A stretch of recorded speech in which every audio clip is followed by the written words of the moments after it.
Hello, this is my WrestleDream review. Let's get to it. To WrestleDream, let's go look at the card. The card is NJF versus the Righteous, Orange Tag Belts. Eddie Kingston versus Shibata and New Japan Strong, Orange World Titles. Standard versus Julia Hart, TBS Championship. Young Bucks versus the Guns versus Lucha Bros versus Hook and Cassidy. Swerve versus Hangman Page. Ricky Starks versus Wheeler Yuta. Bryan Danielson versus Zack Sabre Jr. The Caliban versus Jericho and the Golden Lovers. Ted versus Aussie Open. Christian Cage versus Darby Allin. The main event. So let's go to it. Like the pre-show. Basically, the pre-show. Let's go to the pre-show. Let's go to that. The pre-show. Let's get to that. Look at my card for the pre-show. Let's look at the pre-show. Let's start with the pre-show. Alright. Let's start with 0 Hour. First 30 minutes of 0 Hour. Pre-show is exclusive to YouTube, but AEW says after matches, the first half hour is up. Tony Khan welcomes the show from inside the ring with Inoki's grandsons, Shibata stars. In Japan stars Romero Shibata. They celebrate life with Inoki for a video package paying tribute to the original wrestler. The first battle is a mixed 8-person mixed tag match with Moriarty, Taylor, Martinez, Diamond taking on Stars, Athena, Liam, and Jama. Finish with Kajama, hailing Nathan Moriarty with spinning forearm for the win. Mox accompanied Canoli to the ring for his match against Barnett. He gave a great insight on commentary and two-man ring out a technical match. Canoli win with a pin and got the nod of respect for Barnett after it was over. Wayne and Luchasaurus met in the third match in the pre-show. Kate and Allen were not there with them. Hero was all alone against the living dinosaur. His star was too much for a teenager. Scored a win with a huge blow to the back of the head. The acclaimed Daddy S defended the trio title prior pre-show against TNK. Pick up the win for his team. The mic drop and the pre-show with success. So yeah, let's start MJF versus the Righteous. Okay, and I bought the Righteous theme song is excellent. We got a bass, MJF wore Seattle Supersonics inspired ring gear. MJF threatened to buy Slam Dutch and got over. There's something said about how MJF can get fans excited by simple, safe moves that don't involve being dropped on your head. So MJF finally won with a modified power driver, his feet on the top rope. Thankfully, this AEW where officiating is terrible. So MJF defeated the Righteous to retain the belts. Kingston versus Shibata on a bloated pay-per-view. Way too much match. This one did not have any build. Kingston and Bada wrestled a impressive technical wrestling match, but with Taylor Swift and Kansas City Chiefs on the other channel. How many people really watch? Okay, honestly. Kingston defeated Shibata. He wins. Whatever. I don't give a fuck no more. Fuck this ROH World Champion. Shibata is bland. Kingston's too fucking fat. So let's go. Standard versus Julia Hart. Those are rare women's match I need to review. AEW has done a good job building Julia Hart with an impressive entrance. Standard Hart made good dance partners because much larger Standard was able to toss her like a potato sack. Hart hit a nice looking suspended backdrop from the top ropes, but fans really got behind her. Midway through the match, Hart was cheering at the babyface fan chanting, "This was awesome." So Standard won with a back-to-back in the Saturday Night Fevers. So Standard retained the belt against Julia Hart. Let's go to the Young Bucks versus the Guns, which is Lucha Bros versus Orange Cassidy Hook. As Scott pointed out, Cassidy Hook were the only tag team not related by blood. They were the only team who never won a world tag belts. They're the only team without a team name. Every action-packed 8-party match you ever seen. Doesn't mean it wasn't entertaining. Interesting enough, the Young Bucks wins the match with BT Trigger. Will now challenge FTR for another showdown. It would be shocking the Young Bucks didn't win this time around.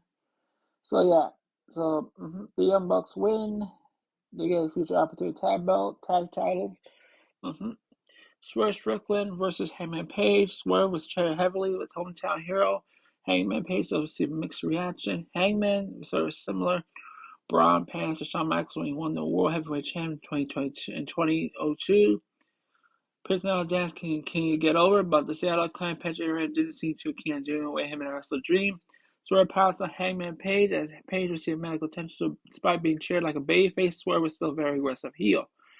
Hangman Page hit the buckshot lariat, but couldn't pin Swerve due to his arm injury. Swerve won the match clean with a GML diver to a rousing reaction. Swerve win beats Hangman. Great matchup. It's something to talk about. So, Ziggler Starks versus Wheeler Yuta. Moxley appeared on commentary. Did not have much to say, but he did was amusing.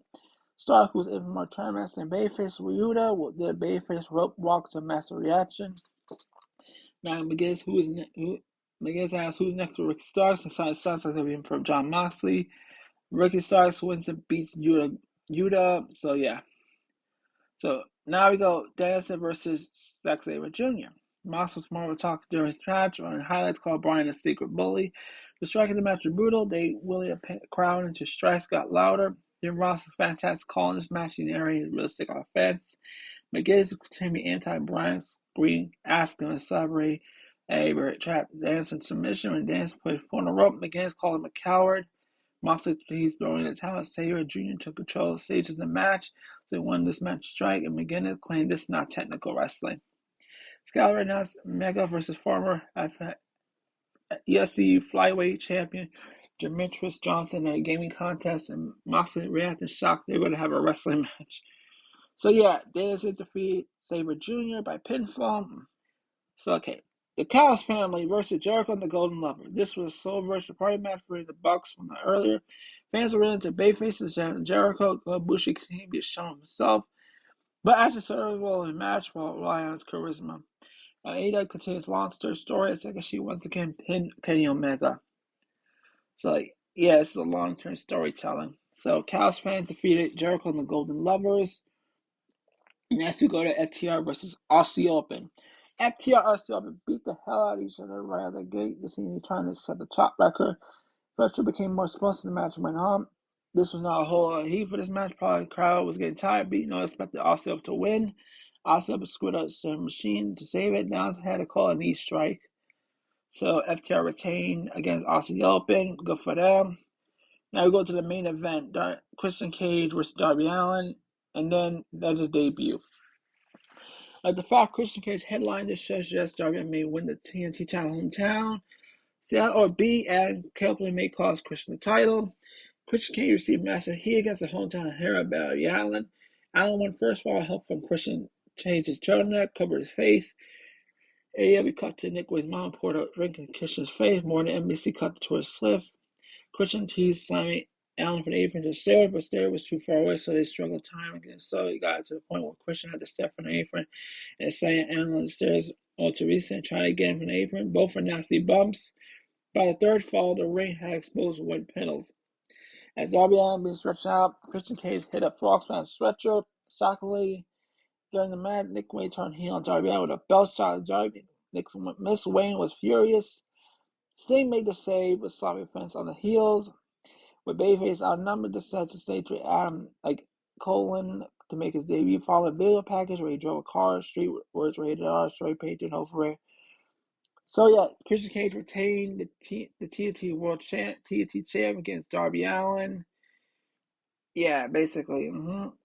So yeah, that should happen. And something you look at. My thoughts on this pay-per-view in retrospect. This is my thoughts. What if he thoughts, like, yeah, Christian can retain against Darby Allin. Copley made a big debut, so let's talk about it. The video package for the match was great. Cage had been outstanding throughout the feud. When you spin it on his face more than a couple feet, it's harder. Christian had a decent aim. So Miss Wade had did a great job showing her angle from the crowd. She was especially good when she threw a drink in Cage's face. Allen's more people chanting for him. At one point, crowd having a duel while chanting for both men. And also being able to sing music and WWE is awesome, but it would have been surprised if Copeland had just started someone else though. Oh, here's my final thoughts. Was WrestleDream pay-per-view? No, it's hard to think of event qualified such, but it shows to be a proud member of just everyone who watches because they give you a bit of everything. Do you like technicians putting on clicks like Jason Sabre over delivery? Do you like intense rivalry, brutal physicality, Cage Allen covered? Do you see two men that probably put on the match of the candidates, sort of Hangman? They're surprised Copeland showed up. There might not be a shock to everyone, but certainly well executed debut. Do you like women's wrestling? The show didn't have a lot of, but only women's battle cards do not seem fair. Performers showing hard stand their best. Men and I go one band you very purely some I pick MJF versus Rux because they I might that had developed those exam great 10 wrestling so many things too so much to focus on positive and negatives and it's for a long time. So yeah. Yeah, it's been for a long time. So yeah. So yeah, this is my WrestleDream review. This is my WrestleDream review. Okay, I'll see you Sunday for my AgostoAllElite Podcast. So yeah.